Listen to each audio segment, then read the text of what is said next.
కష్టపడి చిట్టీలేసుకొని బండి కొన్నోడు ఒక తీరుగా తోలుతాడు. అవ్వాయిలు బండి కొనిస్తే అన్న దగ్గర పెట్రోల్కు డబ్బులు తీసుకున్నోడు ఇంకో తీరుగా తోలుతాడు. గంతే, ఇంకో ముచ్చటనే లేదు. అయినా ఇదంతా ఎందుకు చెప్తున్నావు వాని అంటే, ఇటు చూడుండ్రి, కొందరు పోరలు రోడ్ ఎక్కి ఎట్లా ఓవర్ యాక్షన్ చేసిర్రో. ఇక వీళ్ళను ఏమనాలనో ఏమంటారో మీరే అనుండ్రి, తిడితే తిట్టుండ్రి. ఓర్ వారి లారీలు బస్సులు పోతున్నాయి, జరంత అటు ఇటు అయితే ఆగం కథ ఉంటదిరా. ఎందుకింటారు, గట్టిగా ఉచ్చుకున్నట్టున్నారు. ఓర్ ఎర్రంగోడా, ఓర్ నల్లంగోడా, నిన్నేరా కథ సల్లగుండా ఇంకింత రేస్ పెంచి మూల మలుపుల దగ్గర మజాక్లాడుతున్నారు కదా.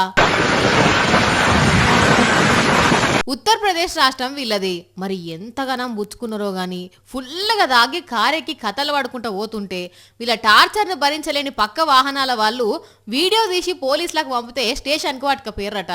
కానీ చూసిండ్రానుల్లా బద్మాష్గాలు ఎట్లా తయారైనరో. అరే తాగినోళ్ళు గమ్మున వండాలి గాని ఏందిది, ఎక్కడి స్టాండ్లు గివ్వి?